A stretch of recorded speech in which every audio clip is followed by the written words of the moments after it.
Hi students, कैसे हैं आप लोग। आज के इस वीडियो में हम लोग कुछ इंपॉर्टेंट क्वेश्चंस को डिस्कस करने वाले हैं। Fundamentals of mechanical engineering mechatronics के यूनिट 4 के कुछ क्वेश्चंस को डिस्कस करेंगे। यूनिट 4 क्या है आपका? यूनिट 4 है हमारा मेजरमेंट्स एंड कंट्रोल सिस्टम।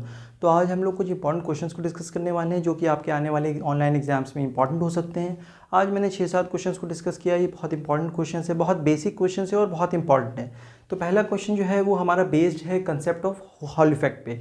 तो एक थ्योरी ऑफ हॉल इफेक्ट है, इसको पहले हम लोग डिस्कस कर लेंगे, उसके बाद इस पे बेस्ड कुछ क्वेश्चन है उसको सॉल्व करेंगे, ठीक है। तो थ्योरी ऑफ हॉल इफेक्ट क्या कहता है? देखिए, थ्योरी ऑफ हॉल इफेक्ट क्या कहता है कि देखिए यहाँ पे एक मैंने डायग्राम बनाया है। इस डायग्राम से हम लोग समझ लेते हैं। ये एक हमारा एक मटेरियल है जो कि पी टाइप सेमीकंडक्टर है। ये क्या है? हमारा पी टाइप सेमीकंडक्टर है, जैसे कि गैलियम आर्सेनाइड आपका, या फिर ठीक है इंडियम आर्सेनाइड। तो ये एक आपका क्या है, एक पी टाइप सेमीकंडक्टर है। उस पर मैंने जो है करंट दिया। देखिए ये करंट आ रहा है, ठीक है। इसमें जो है एक सर्किट बन रहा है, यहाँ पे करंट आ रहा है, करंट की डायरेक्शन दिखा रहा हूँ, ये करंट इस तरह फ्लो कर रहा है, ठीक। ये आपका एक आउटपुट सर्किट है, यहाँ पे आपको वोल्टेज 0 मिल रहा है, ठीक है।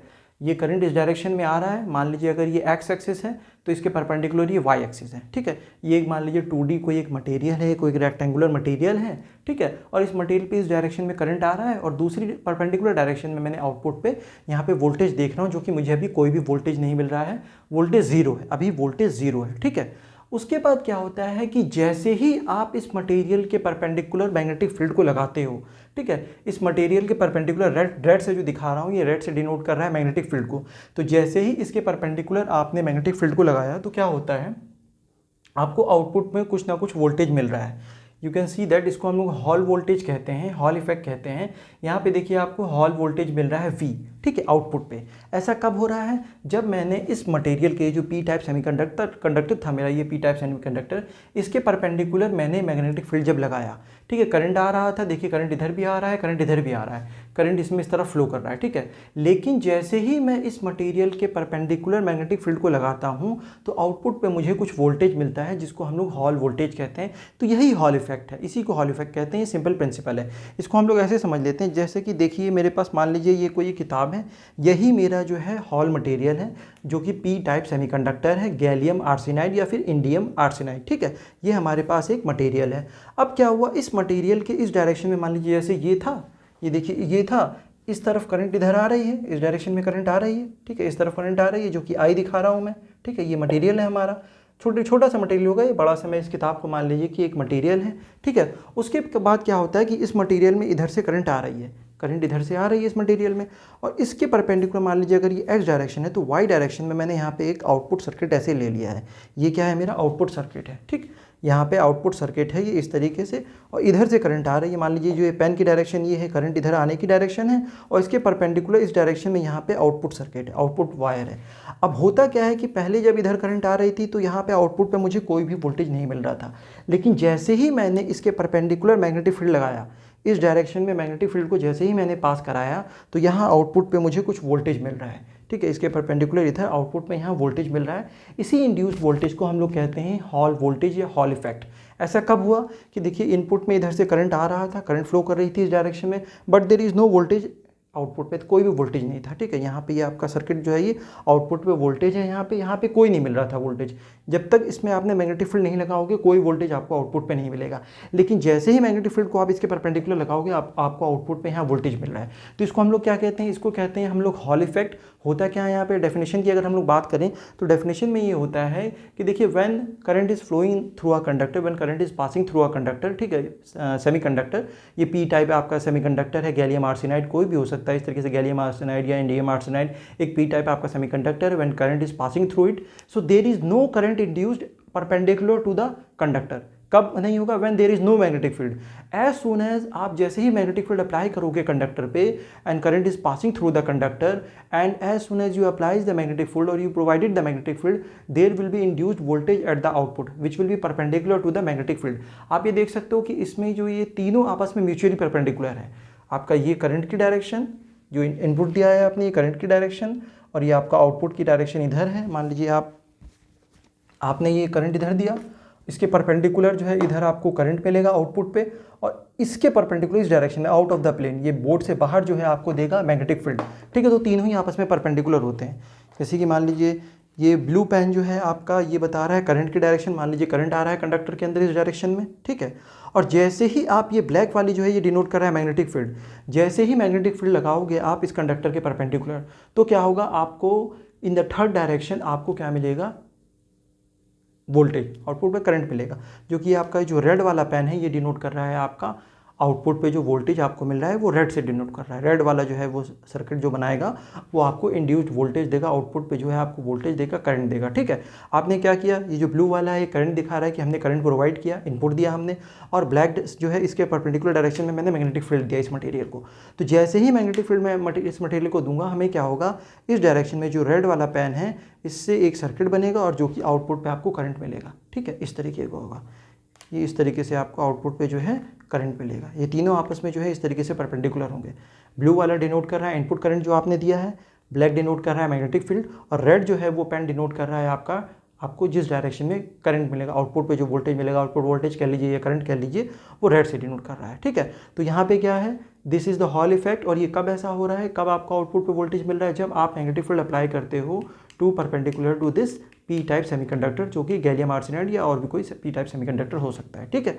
तो ये चीज़ क्लियर हो गई। उसके बाद हम लोग यहाँ पे इसको एक और डायग्राम से समझ लेते हैं तो चीज़ें और क्लियर हो जाएंगी। देखिए आपका ये क्या है, यहाँ पे ये आपका पी टाइप एक सेमीकंडक्टर है, ये देख रहे हो, ये आपका पी टाइप एक सेमीकंडक्टर है, जो रेक्टेंगुलर में दिखा रहा हूँ ये पी टाइप सेमीकंडक्टर है। और रेड से जो है यहाँ पे आप देख रहे हो करंट आ रही है, इस डायरेक्शन में करंट आ रही है इधर, ठीक है, इस डायरेक्शन में करंट आ रही है, ठीक। उसके बाद क्या होता है कि जैसे ही आप मैग्नेटिक फील्ड अप्लाई करोगे परपेंडिकुलर टू दिस कंडक्टर, जैसे ही आप इस मैग्नेटिक फील्ड अप्लाई करते हो उस सेमीकंडक्टर के परपेंडिकुलर, तो क्या होता है, आउटपुट पे यहाँ पे आपको हॉल वोल्टेज मिलता है। यहाँ पे आप देख रहे हो आपको आउटपुट पे वोल्टेज मिल रहा है, यहाँ पे जीरो था जब there is no magnetic field. ये मैग्नेटिक फील्ड का केस है, यहाँ पे no magnetic field, here we have magnetic field perpendicular to the P type semiconductor.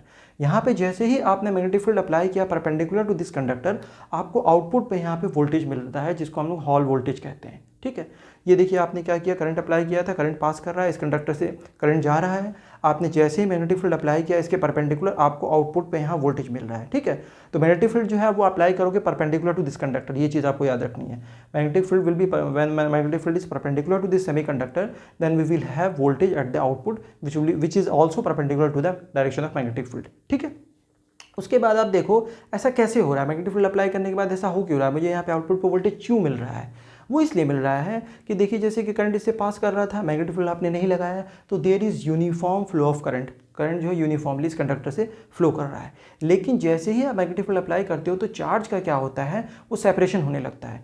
एक एंड पे पॉजिटिव चार्ज, ये आप देख सकते हो यहाँ पे आ गया, और दूसरे एंड पे नेगेटिव चार्ज आके इकट्ठा हो गया, ठीक है। तो यही जो है सेपरेशन ऑफ चार्ज जो है यही आपको देता है आउटपुट पे वोल्टेज। हॉल वोल्टेज किस वजह से मिल रहा है, due to the separation of charges. किसकी वजह से मिल रहा है, due to separation of charges. इस कंडक्टर में जो है चार्ज का सेपरेशन हो रहा है, एक तरफ पॉजिटिव चार्ज और दूसरी तरफ नेगेटिव चार्ज आ जा रहा है। कब, when you will apply magnetic field perpendicular to this conductor. तो चार्ज जो क्या होते हैं कि वो करंट ऐसे ना फ्लो करने की बजाय आप देख रहे हो चार्ज जो है वो आपका सेपरेट कर जा रहा है, चार्ज जो है एक तरफ इधर ही आके इकट्ठा हो जा रहा है और दूसरे एंड पे जाके इकट्ठा हो जा रहा है। तो वही चीज़ जो है फिर यहाँ पे आपको आउटपुट पे वोल्टेज दे रहा है, चार्ज यहाँ पे आ गया, दूसरा चार्ज इस एंड पे आ गया, वही जो है फिर आपको यहाँ इस आउटपुट में वोल्टेज आपको दे रहा है। तो due to the charge separation when you will apply magnetic field, तो चार्ज सेपरेट कर जाते हैं, वही फिर जो है आपको वोल्टेज देते हैं आउटपुट पे, जिसको हम लोग हॉल वोल्टेज कहते हैं, ठीक है। So I hope this simple concept is clear to you, इसमें कोई मसला नहीं होगा। बहुत ही सिंपल चीज़ डिस्कस की है हमने। मैग्नेटिक फील्ड जैसे ही अप्लाई करोगे पी टाइप सेमीकंडक्टर पे, आउटपुट पे आपको वोल्टेज मिलेगा, जिसको हम लोग हॉल वोल्टेज कहते हैं। जब किसी भी सेमीकंडक्टर से जो है आपका करंट पास कर रहा था, करंट फ्लो कर रहा था, perpendicular to that conductor magnetic field को अप्लाई करो, आउटपुट पे आपको वोल्टेज मिलेगा, जिसको हम लोग हॉल वोल्टेज कहते हैं। और ये हॉल वोल्टेज बहुत कम होता है, इसकी वैल्यू जो है बहुत कम होती है, तो इसको हम लोग को एम्पलीफाई करके देखना पड़ता है, ठीक है। यहाँ पे जो हॉल वोल्टेज आपको मिलेगा आउटपुट पे, it will be very small, value will be very small, ठीक है। तो चलिए अब इससे रिलेटेड हम लोग कुछ इंपॉर्टेंट क्वेश्चंस को डिस्कस कर लेते हैं, ताकि ये कंसेप्ट आपका और क्लियर हो जाएगा। ये जो हॉल इफेक्ट हमारा है, इसके बेसिस पे हम लोग बहुत सारे सेंसर्स बनाते हैं, वो सेंसर्स फिर यूज़ करते हैं हम लोग। इसके बहुत ज़्यादा एप्लीकेशंस है। हम लोग इसको यूज़ करते हैं चेक करने के लिए कि पी टाइप सेमीकंडक्टर है या एन टाइप सेमीकंडक्टर है। हम लोग इसको यूज़ करते हैं डिस्प्लेसमेंट और पोजीशन चेक करने के लिए। हम लोग इसको यूज़ करते हैं मैग्नेटिक फ्लक्स डेंसिटी चेक करने के लिए। तो इसके बहुत एप्लीकेशंस हैं हॉल इफेक्ट के, ठीक है। तो अब हम लोग क्वेश्चंस को डिस्कस कर लेते हैं। देखिए पहला क्वेश्चन क्या कह रहा है, बहुत सिंपल क्वेश्चन है। According to the Hall effect the Hall voltage is proportional to, जैसा कि अभी मैंने आपको बताया, आप देख सकते हैं कि हॉल वोल्टेज जो प्रोड्यूस हो रहा है वो किसके प्रोपोर्शनल होता है। पहला क्वेश्चन ये कह रहा है, according to Hall effect the Hall voltage is proportional to it is the product of, किसके प्रोपोर्शनल होता है, it is the product of current and magnetic field. तो ये चीज़ याद रखनी है आपको, ऑप्शन 1 करेक्ट हो जाएगा इसके हिसाब से। हॉल इफेक्ट जो है उसके अकॉर्डिंग हॉल वोल्टेज जो है वो किसके प्रोपोर्शनल होता है, it is proportional to the product of current and magnetic field. तो ऑप्शन ए क्या कह रहा था, product of B and I magnetic field and current, ठीक है ये सही है। बी, ऑप्शन बी और सी डी ये गलत है, inverse of product of B I नहीं, ऐसा नहीं होता है। करंट ओनली नहीं, ऐसा भी नहीं होता। मैग्नेटिक फील्ड नहीं, ऐसा नहीं। ये दोनों के प्रोडक्ट पे डिपेंड करता है। तो ऑप्शन 1 सही हो जाएगा पहले क्वेश्चन का, ठीक है। अब नेक्स्ट क्वेश्चन डिस्कस करते हैं। देखिए नेक्स्ट क्वेश्चन क्या कह रहा था कि hall effect sensors exist only in theory. क्या हॉल इफेक्ट सेंसर सिर्फ थ्योरी में एग्जिस्ट करता है, नहीं, ये प्रैक्टिकल भी पॉसिबल है। बहुत सारे इसके एप्लीकेशंस है, जैसे कि मैंने आपको अभी कुछ एप्लीकेशंस को बताया। तो ऑप्शन 1 गलत हो जाएगा। Option B, it is a non contacting magnetic sensor, yes it is a non contacting magnetic sensor. इसमें कोई भी कॉन्टैक्ट मेंटेन करने की जरूरत नहीं होती है। विदाउट कॉन्टैक्ट ही जो है इस सेंसर को हम लोग यूज़ कर सकते हैं। तो ऑप्शन बी यहाँ पे करेक्ट हो जाएगा, सी और डी दोनों ही गलत है, ठीक। उसके बाद नेक्स्ट क्वेश्चन डिस्कस करते हैं, Hall effect may be used to. अब यहाँ पे आपको बताना है कि हॉल इफेक्ट की क्या एप्लीकेशन है, हॉल इफेक्ट को हम लोग कहाँ यूज़ करते हैं। तो देखिए पहला ऑप्शन कह रहा है to determine whether semiconductor is P type और एन टाइप, यस इसका ये एप्लीकेशन है। हम लोग इसको यूज़ करते हैं चेक करने में कि सेमीकंडक्टर जो है वो आपका पी टाइप है या एन टाइप है। तो ऑप्शन ही करेक्ट हो जाएगा। ऑप्शन बी कह रहा है to measure strength of magnetic flux density, yes we used Hall effect center to find out the or to determine the strength of magnetic field density, ठीक है। Option C कह रहा है measurement of displacement, detection of position of an object, yes हम लोग इसको use करते हैं पोजीशन और डिस्प्लेसमेंट को डिटेक्ट करने के लिए। तो all these 3 options are correct. तो इसका ऑप्शन डी जो है वो सही हो जाएगा, क्योंकि इन तीनों जगह जो है हम लोग हॉल इफेक्ट सेंसर को यूज़ करते हैं, ठीक है। So I hope these questions are clear to. ये बहुत सिंपल क्वेश्चंस थे जो कि हॉल इफेक्ट पे बेस्ड थे, ठीक है। एक क्वेश्चन और है जो कि बहुत इंपॉर्टेंट है आपके एग्जाम पॉइंट ऑफ व्यू से, क्योंकि ये भी 4th यूनिट का क्वेश्चन है। क्वेश्चन क्या कह रहा है, the process of establishment of relationship between input to the instrument and output from the instrument is called dash. ये कह रहा है, जैसा कि आप लोग जानते हैं रिलेशनशिप क्या होता है, ठीक है, रिलेशनशिप आप लोग सब जानते हैं। तो इसी तरीके से क्या कह रहा है कि the process of establishment of relationship, किसके बीच में रिलेशनशिप को आपको स्थापित करना है, किसके बीच में रिलेशनशिप आपको बताना है, input of the instrument and output from the instrument. किसी भी इंस्ट्रूमेंट से आप कितना इनपुट दे रहे हो उसके करस्पॉन्डिंग आपको कितना आउटपुट मिल रहा है। तो एक प्रोसेस को उसको डिफाइन करना कि ये जो है आपका जो है एक रिलेशन है किसके बीच में, इनपुट और आउटपुट के बीच में। तो इस प्रोसेस को क्या कहते हैं, the process of establishment of relationship. कोई भी एक इंस्ट्रूमेंट हो सकता है आपका, जितने भी इंस्ट्रूमेंट्स होते हैं उसका कैलिब्रेशन होता है पहले, तो उसको हम लोग क्या कहते हैं, स्टैटिक कैलिब्रेशन। तो ऑप्शन डी यहाँ पे करेक्ट हो जाएगा। पहला ऑप्शन जैसे कह रहा था static sensitivity, static accuracy, static precision, ये सब गलत है।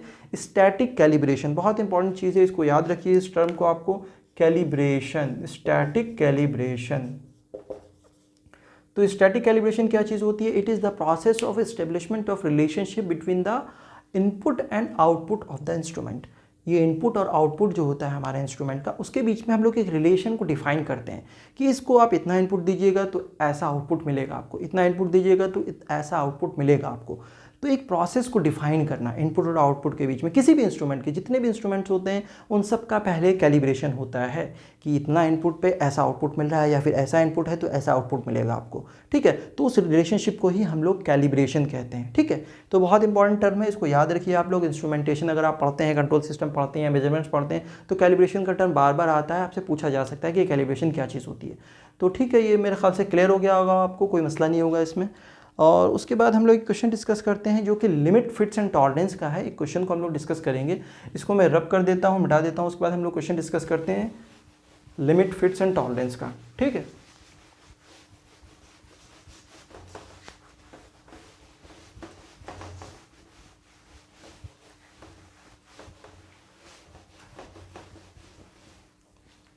देखिए क्वेश्चन पढ़ लेते हैं। क्वेश्चन क्या कह रहा था, ये बहुत सिंपल क्वेश्चन है जो कि आपके बेस्ड है लिमिट्स चैप्टर पे, लिमिट्स टॉपिक पे। देखिए क्वेश्चन क्या कह रहा है, the dimension of a hole is 50 + 0.02 and -0.00 mm।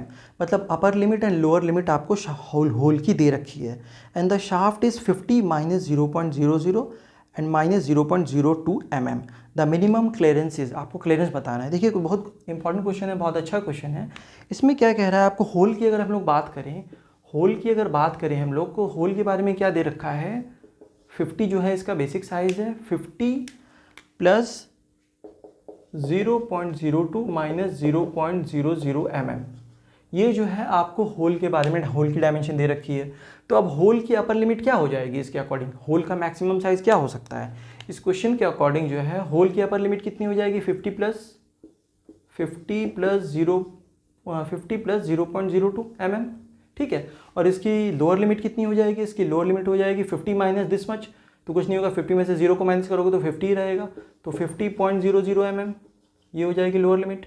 तो अपर लिमिट क्या हो गई होल की मैक्सिमम साइज़ कितनी हो सकती है 50.02 मतलब 50.02 mm, और मिनिमम साइज़ कितना हो सकता है होल का 50.00 mm, ठीक है। अब शाफ्ट की बात कर लेते हैं, शाफ्ट का कितना दिया हुआ है हम लोगों को, देखिए शाफ्ट का कितना दिया हुआ है, शाफ्ट का दिया हुआ है 50 माइनस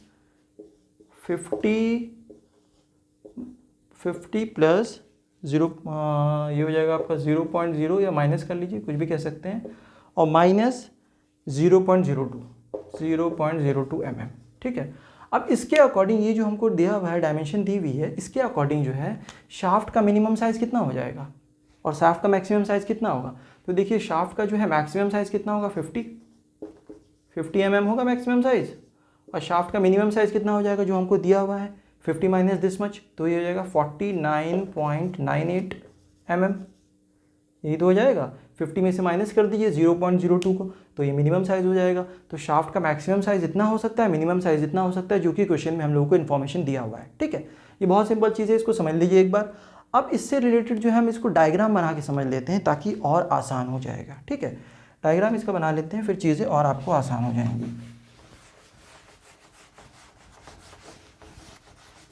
देखिए इसका डायग्राम बनाते हैं हम लोग। देखिए जैसे कि हमारा ये बेसिक साइज़ है, ठीक है, ये है हमारा बेसिक साइज़, जिसको जीरो लाइन कह लीजिए, ये जीरो लाइन है हमारी, ये क्या है जीरो लाइन है। और यहाँ पे देखिए ये है हमारा होल, होल जो है उसका मिनिमम साइज़ कितना है 50, या आप मान लीजिए बेसिक साइज़ जो है ये 50.000 डिनोट कर रहा है 50.00 mm, ठीक है। तो होल का मिनिमम साइज़ इतना हो सकता है और मैक्सिमम साइज़ कितना हो सकता है, यहाँ पे होल का जो है वो मिनिमम साइज़ है जो कि 50 है, और होल का यहाँ पे मैक्सिमम साइज़ कितना है, यहाँ से यहाँ तक ये हो जाएगा आपका 50.02, तो ये होल का मैक्सिमम साइज़ है, ठीक, ये होल का मैक्सिमम साइज़ है, ठीक है, होल का ये मैक्सिमम साइज़ है। अच्छा अब शाफ्ट का जो है मिनिमम साइज़ कितना है, शाफ्ट का जो है मिनिमम साइज़ 50 है, सॉरी मैक्सिमम साइज़ शाफ्ट का कितना है 50 है, और मिनिमम साइज़ कितना है शाफ्ट का वो है 49.98 mm, जो कि यहाँ पे होगा आपका मिनिमम साइज़ शाफ्ट का। ये शाफ्ट हो गया आपका, ठीक। अच्छा और ये क्या चीज़ है, ये टॉलरेंस जोन है होल की, टॉलरेंस जोन, और ये टॉलरेंस जोन है शाफ्ट की, ठीक। और होल की टॉलरेंस जोन कितनी है, टॉलरेंस अगर बात करें होल में कितना दिया हुआ है, भाई टॉलरेंस क्या होता है, टॉलरेंस होता है upper limit minus lower limit, तो अपर लिमिट कितना है 50.02, लोअर लिमिट कितना है 50, तो 50.02 में से 50 को माइनस कर दोगे तो यही आ जाएगा टॉलरेंस, जो कि 0.02 हो जाएगा। तो होल में भी जो टॉलरेंस दिया हुआ था वो कितना दिया हुआ था 0.02 का, और शाफ्ट में भी कितना टॉलरेंस दिया है, जो ये चीज़ है हमारी ये कितनी 0.02 की शाफ्ट में भी टॉलरेंस दे रखी है, ठीक है। दोनों में जो टॉलरेंस का क्या मतलब होता है कि इतना 19-20 होता है, उस प्रोडक्ट को जब बनाओगे आप, होल को बनाओगे या शाफ्ट को बनाओगे, तो इतना टॉलरेंस मैं बर्दाश्त कर सकता हूँ, इतना अपर लिमिट और इतना लोअर लिमिट बर्दाश्त कर सकता हूँ। मतलब आप शाफ्ट जो भी बनाओ तो वो इसी डायमेंशन के बीच में आए, इसी के अंदर हो, या यहाँ कहीं हो यहाँ कहीं हो, लेकिन इसी के बीच में होना चाहिए। ऐसा नहीं कि शाफ्ट का साइज यहाँ पहुँचा दो आप या यहाँ पहुँचा दो, ऐसा नहीं, इसी के बीच में आपको शाफ्ट बनाना है। तो दोनों का टॉलरेंस दिया हुआ है 0.02। अच्छा अब मुझे ये बताइए कि क्लियरेंस कितना होगा शाफ्ट और होल के बीच में। देखिए मिनिमम क्लियरेंस कितना, क्वेश्चन में पूछा हुआ था ना कि मिनिमम क्लियरेंस कितना हो सकता है, तो मिनिमम क्लियरेंस आप देख के बता सकते हो कि मिनिमम क्लियरेंस यहाँ पे 0 होगा। क्यों 0 होगा, देखिए अगर शाफ्ट जो है वो हो जाए 50 mm का और होल भी अगर 50 mm का हो जाए तो कुछ क्लियरेंस होगा दोनों के बीच में, कुछ नहीं होगा, 0 हो जाएगा क्लियरेंस। तो मिनिमम क्लियरेंस यहाँ पे 0 हो जाएगा। ऐसा कब होगा, जब शाफ्ट भी यहीं पे लाई कर रहा है और होल का भी डायमेंशन यही है, होल भी 50 mm का है और शाफ्ट भी 50 mm का, तो क्लियरेंस कितना हो जाएगा 0। अच्छा अगर मैं आप पूछूं कि मैक्सिमम क्लियरेंस कितना पॉसिबल हो सकता है इसमें, तो मैक्सिमम क्लियरेंस कितना हो सकता है, मतलब होल आपका इतना बड़ा हो जाए, होल की डायमेंशन यहाँ हो जाए, होल हो जाए आपका 50.02 का, होल कितना हो जाए 50.02 का, और शाफ्ट कितनी हो जाए, शाफ्ट सबसे छोटा हो जाए, मतलब 49.98 का, शाफ्ट कितना हो जाए 49.98 का। तो अब बताइए दोनों के बीच में कितना गैप आ जाएगा, आपका शाफ्ट इतना छोटा है और होल इतना बड़ा है, तो इसका मतलब दोनों के बीच में से जब माइनस कर दोगे, इसको में से इसको माइनस करोगे तो दोनों के बीच में गैपिंग आ जाएगी। तो कितना आ जाएगा 50 माइनस 50.02 माइनस 49.98, जब माइनस करोगे तो आपको कितना मिलेगा 0.04 mm का क्लियरेंस, जो कि यहाँ से यहाँ तक हो जाएगा, ये हो जाएगा मैक्सिमम क्लियरेंस। तो ये है मैक्सिमम क्लियरेंस जो कि पॉसिबल है इस कंडीशन के लिए। जब मैक्सिमम क्लियरेंस कब होगा, जब आपका होल यहाँ पे हो, होल का साइज इतना हो और शाफ्ट का साइज इतना हो, तो यही हो जाएगा ना मैक्सिमम क्लियरेंस। क्यों, 50.02 आपका मैक्सिमम साइज हो गया होल का। जैसे कि मान लीजिए ये आपका होल है, इसमें आपको एक शाफ्ट इंसर्ट करना है, तो होल जब आपका हो गया 50.02 का और शाफ्ट का मैक्सिमम साइज जो हो गया वो 49.98 का, तो बीच में दोनों में कुछ क्लियरेंस आएगा, गैपिंग तो आएगी। तो दोनों में गैपिंग कितनी की आ जाएगी 0.04 mm की। इसी को हम लोग कहेंगे मैक्सिमम क्लियरेंस, जो कि मैक्सिमम क्लियरेंस इस होल, जैसे होल है आपका और ये शाफ्ट है, इसके बीच में जो गैपिंग पॉसिबल है, मिनिमम मैक्सिमम गैपिंग कितनी पॉसिबल है 0.04 की, और मिनिमम गैपिंग दोनों के बीच में कितना पॉसिबल है इस कंडीशन के लिए 0, क्योंकि जब आपका होल भी 50 mm का हो जाएगा और शाफ्ट भी 50 mm का हो जाएगा तो दोनों के बीच में कोई भी क्लियरेंस नहीं होगा, कोई भी गैपिंग नहीं होगी जब दोनों का डायमेंशन सेम हो जाएगा। तो मिनिमम क्लियरेंस इस क्वेश्चन के लिए 0 पॉसिबल है और मैक्सिमम क्लियरेंस कितना है 0.04। तो क्वेश्चन में हमसे पूछा हुआ था मिनिमम क्लियरेंस, तो मिनिमम क्लियरेंस के अकॉर्डिंग जो है ऑप्शन बी करेक्ट हो जाएगा 0.00 mm। मिनिमम क्लियरेंस इतना होगा, मैक्सिमम क्लियरेंस कितना होगा 0.04। तो मैक्सिमम क्लियरेंस पूछा नहीं था हमसे, तो ये समझ गए होंगे आप मेरे ख्याल से। हम लोगों ने कुछ नहीं किया, यहाँ पे हमने डायग्राम बना के देखिए होल शाफ्ट कुछ नहीं होता। जैसे कि हम लोग असेंबली करते हैं ना, नट बोल्ट की असेंबली करते हैं, तो नट क्या है यहाँ पे आपका होल है और जो बोल्ट होता है आपका वो शाफ्ट है। इस तरीके से मान लीजिए इसकी असेंबली करनी है तो इसको हम लोग होल कहेंगे और इसको शाफ्ट कहेंगे, इसमें हम लोग इसकी असेंबली कर रहे हैं। तो इसका कितना टॉलरेंस और इसका कितना टॉलरेंस है, जब इसको हम बना रहे होंगे तो इसका कुछ टॉलरेंस होगा।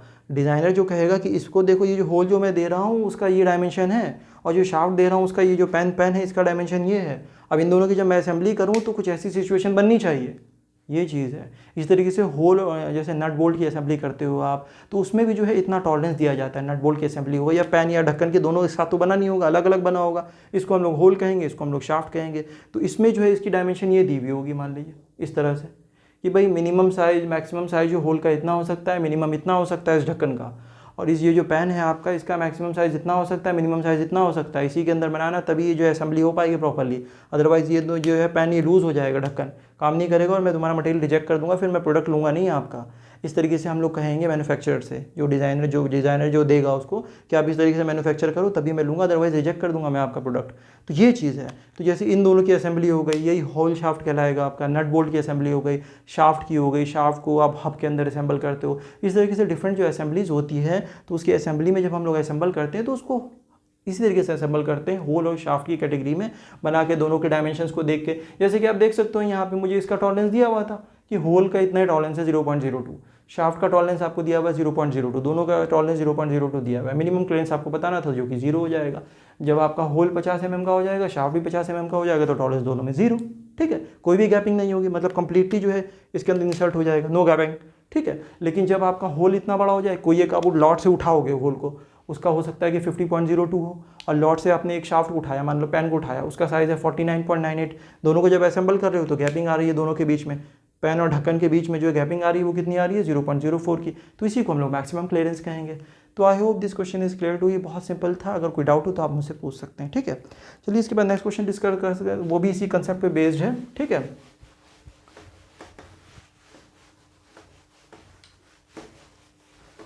देखिए नेक्स्ट क्वेश्चन पढ़ लेते हैं। नेक्स्ट क्वेश्चन क्या कह रहा था कि a shaft has a dimension of इतना, शाफ्ट का डायमेंशन दिया हुआ है, the respective values of fundamental deviation and tolerance are. आपको फंडामेंटल डेविएशन एंड टॉलरेंस बताना है एक शाफ्ट में। शाफ्ट का आपको डायमेंशन दिया हुआ है 35, और इसका जो है मैक्सिमम साइज़ है 35 में से माइनस कर दीजिए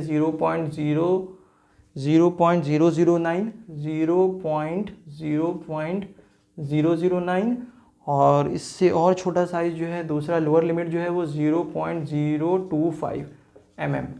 ये जो है इस तरीके से अपर लिमिट और लोअर लिमिट दे रखी है। तो इसकी अपर लिमिट और लोअर लिमिट हम लोग जब कैलकुलेट करेंगे तो कितना आएगा अपर लिमिट और लोअर लिमिट। अपर लिमिट इसकी हो जाएगी 35 में से माइनस कर दिए 0.009 को, तो कितना हो जाएगा 34.991, यही आएगा अपर लिमिट, यही होगी। ठीक है, और लोअर लिमिट कितनी हो जाएगी इसकी, जब 35 में से माइनस करिएगा आप 0.025 को, तो 34.975 ये आ जाएगी लोअर लिमिट। ठीक है, अपर लिमिट ये हो जाएगी 34.991 और लोअर लिमिट कितनी हो जाएगी 34.975, ये लोअर लिमिट हो जाएगी शाफ्ट की। ठीक है, अब इसको जरा हम लोग जो है डायग्राम इस तरीके से बना के समझ लेते हैं तो चीज़ें और आसान हो जाएंगी। मान लीजिए ये आपकी जीरो लाइन है। ठीक है, जीरो लाइन मतलब 35 mm। ठीक है, यहाँ पे 35 mm है। चलिए अब देखिए शाफ्ट का जो है अपर लिमिट क्या है 34.991। तो यहां से जो है यहाँ 35 से आप नीचे जाओगे और यहां पे आ जाओगे तो ये हो जाएगा आपका 34.991, ये हो जाएगी आपकी शाफ्ट की अपर लिमिट। और इससे और नीचे जाओगे तो इसकी लोअर लिमिट यहाँ पे आ जाएगी जो कि हो जाएगी 34.975। ठीक, और ये जो है इसका टॉलरेंस हो जाएगा इतना, दिस मच, कि शाफ्ट को जो है आप इसी के बीच में रखो, इसी के बीच में रखो, ना इससे इधर जाओ ना इससे नीचे और नीचे जाओ, तो हम आपका प्रोडक्ट रिजेक्ट कर देंगे। ठीक है, उसके बाद फंडामेंटल डेविएशन क्या होता है, ये है फंडामेंटल डेविएशन, जो आपका जीरो लाइन से जो डेविएशन है, जो कम से कम जो डेविएशन है जीरो लाइन से, उसी को हम लोग फंडामेंटल डेविएशन कहते हैं। तो यहाँ पे कितना हो जाएगा 34, और इन दोनों के डिफरेंस कितना है दोनों के बीच में 35 माइनस 34.991 में दोनों के बीच में डिफरेंस कितना, यही तो है 0.009। तो ये हो जाएगा आपका फंडामेंटल डेविएशन और ये है इसका टॉलरेंस। टॉलरेंस कितना हो जाएगा इन दोनों के बीच का डिफरेंस, लोअर लिमिट और अपर लिमिट। टॉलरेंस मैं आपको बता चुका हूँ कई बार, टॉलरेंस क्या होता है, अपर लिमिट एंड लोअर लिमिट के बीच के डिफरेंस को हम लोग टॉलरेंस कहते हैं, कि कितना टॉलरेट मैं कर सकता हूँ, कितना मैं बर्दाश्त कर सकता हूँ, कितना मैंने आपको जो है आसानी दे रखी है, फिजिबिलिटी दे रखी है। ठीक है, तो इन दोनों के बीच के डिफरेंस कितना आ जाएगा, जब इन दोनों का आप डिफरेंस निकालोगे तो ये आ जाएगा 0.016 mm। तो ये हो जाएगा टॉलरेंस। ठीक है, कुछ नहीं किया हमने, जीरो लाइन यहाँ पे हमको दे रखी थी 35 mm। जीरो लाइन से जो है नीचे आप जाओगे, कितना नीचे जाओगे, क्वेश्चन में आपको दे रखा है कि जीरो लाइन से आपको नीचे जाना है 0.009। ठीक, तो ये हो जाएगा फंडामेंटल डेविएशन। फंडामेंटल डेविएशन किसको कहते हैं हम लोग, फंडामेंटल डेविएशन होता है जीरो लाइन और जो अपर लिमिट होती है उसके बीच के डिफरेंस को हम लोग कहते हैं फंडामेंटल डेविएशन, कि मिनिमम जो कितना डेविएट कर रहा है, मिनिमम डेविएशन तो इतना ही होगा और मैक्सिमम डेविएशन इतना हो जाएगा। ठीक है, जीरो लाइन से मैक्सिमम डेविएशन इतना हो जाएगा और मिनिमम डेविएशन इतना हो जाएगा। तो ये क्या चीज़ है, ये है tolerance zone of the shaft, कि जो आप शाफ्ट बनाओ वो इसी डायमेंशन के बीच का बनाओ तो ही हम एक्सेप्ट करेंगे। मतलब 34.991 और 34.975 के बीच में ही आपका शाफ्ट होना चाहिए। मतलब 34.990 या 34.890 या 9 इसके बीच का ही बनाओ, इसके डायमेंशंस के बीच में ही देख लो आप, जैसे 34.980, 34.976, 34.981। ठीक है, तो इसके बीच में जो भी आएगा डायमेंशंस वो एक्सेप्टेबल है, इसके बीच में होना चाहिए। तो यही टॉलरेंस है जो कि 0.016 का टॉलरेंस दिया हुआ है। फंडामेंटल डेविएशन कितना है, जीरो लाइन से जो मिनिमम डेविएशन है उसको हम लोग फंडामेंटल डेविएशन कहते हैं, कि आपका प्रोडक्ट जो है वो जीरो लाइन से कितना डेविएट कर सकता है मिनिमम, और मैक्सिमम कितना डेविएट कर सकता है, तो उसको हम लोग फंडामेंटल डेविएशन कहते हैं। So I hope these two terms are clear to you, fundamental deviation and tolerance. तो हमारे आंसर के हिसाब से ऑप्शन कौन सा करेक्ट हो जाएगा, इसमें ऑप्शन करेक्ट हो जाएगा डी, -0.09 हो जाएगा आपका फंडामेंटल डेविएशन, और टॉलरेंस कितना हो जाएगा 0.016। तो ऑप्शन डी जो है वो यहाँ पे करेक्ट हो जाएगा। आपका फंडामेंटल डेविएशन हो गया कितना, फंडामेंटल डेविएशन हो गया आपका -0.009 और टॉलरेंस कितना हो गया आपका 0.16। तो ये आपका टॉलरेंस हो गया। ठीक है, तो ये जो है आपका लिमिट, फिट्स एंड टॉलरेंस पे बेस्ड में हम लोगों ने दो क्वेश्चंस को डिस्कस किया है। इससे पहले मैंने हॉल इफेक्ट पे आप लोगों से क्वेश्चंस को डिस्कस किया। So I hope these questions are clear to you. इन सभी क्वेश्चंस में अगर किसी में आप लोगों को कोई दिक्कत है या कोई डाउट है तो आप मुझसे पूछ सकते हैं। Thank you.